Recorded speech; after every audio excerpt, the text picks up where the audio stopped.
ಅನುಭವಿಸಿದ್ದೀರಾ. ರಾಯರ ಸ್ತೋತ್ರದಲ್ಲಿ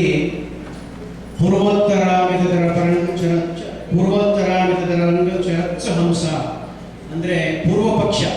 ನಿಮಗೆ ಯಾವುದೇ ಒಂದು ಪ್ರಶ್ನೆ ಇದ್ದರೂ ಅದನ್ನು ಪೂರ್ತಿಯಾಗಿ ಆ ಪ್ರಶ್ನೆ ಕೇಳುವುದು ಹೇಗೆ, ಯಾವ ಥರ ಪ್ರಶ್ನೆ ಕೇಳಬೇಕು ಅದನ್ನು ಸಹ ಬನ್ನಂಜೆ ಆಚಾರ್ಯರೇ ಅದನ್ನು ಪ್ರಶ್ನಿಸಿಕೊಂಡು ಇರುವ ಎಲ್ಲ ವೇದಗಳು ಹಾಗೂ ಉಪನಿಷತ್ತುಗಳಲ್ಲಿರುವ ಎಲ್ಲ ಅದರ ಉತ್ತರ ಏನಿರಬಹುದು ಅನ್ನುವ ಉತ್ತರ ಪಕ್ಷವನ್ನು ಅವರೇ ಸಹ ನಮಗೆ ಹೇಳಿ ನಮಗೆ ತಿಳಿಯುವ ಹಾಗೆ, ಲೌಕಿಕರಿಗೆ ಸಾಮಾನ್ಯರಿಗೆ ತಿಳಿಯುವ ಹಾಗೆ ನಮ್ಮ ಮುಂದೆ ಅವರು ಪ್ರಸ್ತುತಪಡಿಸ್ತಾರೆ. ಈ ಥರ ಶೈಲಿ ಇರುವುದು ಬಹಳ ಕಷ್ಟ. ಯಾಕೆಂದರೆ ದೊಡ್ಡ ಪಂಡಿತರ ಜೊತೆ ಇನ್ನೊಬ್ಬರ ಪಂಡಿತರು ಮಾತಾಡೋದು ಬಹಳ ಸುಲಭ. ನಮ್ಮಂಥ ಲೌಕಿಕರಿಗೆ ಯಾವುದೇ ಒಂದು ಧರ್ಮದ ಒಂದು ಪ್ರಶ್ನೆ ಇದ್ದರೂ ಸಹ ಅದನ್ನು ನಮಗೆ ಅರ್ಥ ಆಗುವ ಹಾಗೆ ವಿಮರ್ಶೆ ಮಾಡುವುದು ಅತ್ಯಂತ ಕಷ್ಟಕರವಾದದ್ದು. ಅದನ್ನು ಸುಲಭವಾಗಿ ನಮ್ಮ ಬನ್ನಂಜೆ ಆಚಾರ್ಯರು ನಮಗೆ ತಿಳಿಸ್ತಾರೆ. ನಮಗೆ ಧರ್ಮದಲ್ಲಿ ನಮಗೆ ಆಸಕ್ತಿ ಹುಟ್ಟಬೇಕು ಅಂದರೆ ಅದು ಸುಲಭ ಅಲ್ಲ. ಯಾಕೆಂದರೆ ಅದರಲ್ಲಿ ಆಧಾರ ಬೇಕು, ಇಂಟ್ರೆಸ್ಟ್ ಬೇಕು, ಅದರಲ್ಲಿ ಇರಬೇಕು. ಆ ಆಧಾರ ಹುಟ್ಟಬೇಕಾದ್ರೆ ನಿಮಗೆ ಒಂದು ಪರೀಕ್ಷೆ ಕೂತ್ಕೋತೀರಾ. ನೀವು ಚಿಕ್ಕ ಮಕ್ಕಳಿಂದ ಕಿಂಡರ್ ಗಾರ್ಡನ್ ಎಲ್ಲ ಸೇರಿ ನಿಮಗೆ SSLC ಪರೀಕ್ಷೆ ಮುಂದೆ ನಿಮಗೆ ಕೆಲಸ ಸಿಗುತ್ತೆ ಅನ್ನೋ ಒಂದು ಆಧಾರ ಇರೋದ್ರಿಂದ ನೀವು ಅದರ ಮೇಲೆ ಭಕ್ತಿಯಿಂದ ಮಾಡ್ತೀರಾ. ಅದೇ ಥರ ಧರ್ಮದಲ್ಲಿ ಆಧಾರ ಹುಟ್ಟಬೇಕಾದ್ರೆ ಬನ್ನಂಜೆ ಆಚಾರ್ಯರಂತಹ ಮಹನೀಯರಿಗೆ ಬೇಕು. ಅವರು ನಮ್ಮಲ್ಲಿ ಅದರ ಆಧಾರ ಹುಟ್ಟಿಸಿ ಅದರ ಬಗ್ಗೆ, ಧರ್ಮಶಾಸ್ತ್ರದ ಬಗ್ಗೆ ತಿಳುವಳಿಕೆ ಕೊಟ್ಟು ಮುಂದೆ ನಮ್ಮ ಉದ್ಧಾರಕ್ಕೋಸ್ಕರ ಮಾರ್ಗವನ್ನು ತಿಳಿಸಲು ಇಂಥ ಆಚಾರ್ಯರು ನಮಗೆ ಬೇಕೇ ಬೇಕು. ಇವರ ಗ್ರಂಥಗಳು ಬರೆದಿರುವುದು ಬಹಳ ಇದೆ. ಅದನ್ನು ಹೇಳಕ್ಕೆ ಹೋದರೆ ಇಡೀ 1 ಗಂಟೆ ಆಗ್ತದೆ. ಕೆಲವು ಮಾತ್ರ ನಾನು ಹೇಳಲು ನಿಮ್ಮ ಮುಂದೆ ಇಚ್ಛೆಪಡಿಸುತ್ತೇನೆ. ಸರ್ವಮೂಲ ಗ್ರಂಥಗಳು, ಅದರ ಸಂರಕ್ಷಣೆ, ಮಧ್ವಾಚಾರ್ಯರು ಮಾಡಿರುವ ಸರ್ವಮೂಲ ಗ್ರಂಥಗಳ ಸಂರಕ್ಷಣೆ 800-900 ವರ್ಷದ ಹಿಂದೆ ಮಾಡಿರುವ ಗ್ರಂಥಗಳು. ಅದರ ಸಂರಕ್ಷಣೆ ಕಾರ್ಯವನ್ನು ನಮ್ಮ ಗೋವಿಂದಾಚಾರ್ಯರು ರಾಜರ್ ಹಾಗೂ ಡಾಕ್ಟರ್ ಮುಕುಂದ್ ಅವರ ಮೂಲಕ, ರಾಚೆಸ್ಟರ್ ಇನ್ಸ್ಟಿಟ್ಯೂಟ್ ಆಫ್ ಟೆಕ್ನಾಲಜಿ ಮೂಲಕ ಅದರ ಸಂರಕ್ಷಣೆ ಒಂದು ಎಲೆಕ್ಟ್ರಾನಿಕ್ ಮೂಲಕವಾಗಿ ಸಂರಕ್ಷಣೆ ಮಾಡಿದ್ದಾರೆ. ಅದು ಅತ್ಯಂತ ಮುಖ್ಯವಾದಂಥದ್ದು. ಯಾಕೆಂದರೆ ನಮಗೆ ಸಿಗೋದೇ ಕಷ್ಟ ಆಗಿದೆ.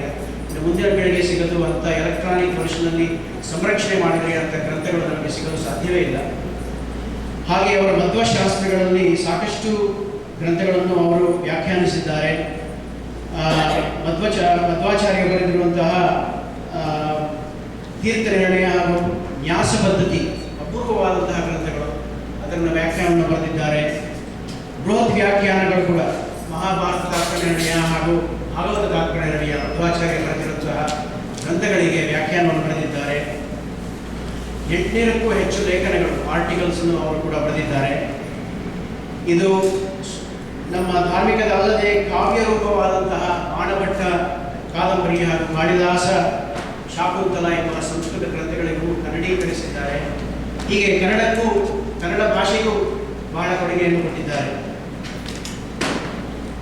ಇವರಿಗೆ ಬಂದಿರುವ ಪ್ರಶಸ್ತಿಗಳು ಅನೇಕ. ಇದು ಕೂಡ ಗಂಟಾನುಗಟ್ಟಲೆ ನಡೆಯುತ್ತೆ. ಆದರೆ ಕೆಲವು ಮಾತ್ರ ನಿಮ್ಮ ಮುಂದೆ ಹೇಳಲು ಇಚ್ಛಿಸುತ್ತೇನೆ.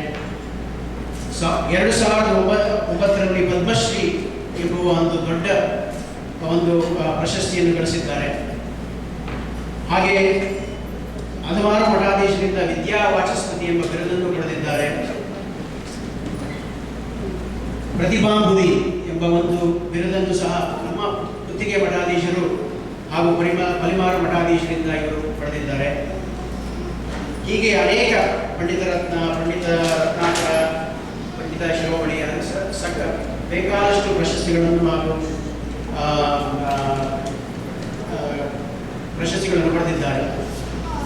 ಇಂಥ ಆಚಾರ್ಯರು ಇಲ್ಲಿಗೆ ಬಂದು, ನಾನು ಹೆಚ್ಚು ಸಮಯ ತಗೊಳ್ಳೋದಿಲ್ಲ, ಇಂಥ ಆಚಾರ್ಯ ಇಲ್ಲಿಗೆ ಬಂದು ನಮಗೆ ಧರ್ಮ ಮಾರ್ಗದಲ್ಲಿ ಧಾರ್ಮಿಕವಾದಂತಹ ಉಪದೇಶವನ್ನು ಕೊಡಲು ಬಂದಿರುವುದು ನಮ್ಮೆಲ್ಲರ ಸೌಭಾಗ್ಯ.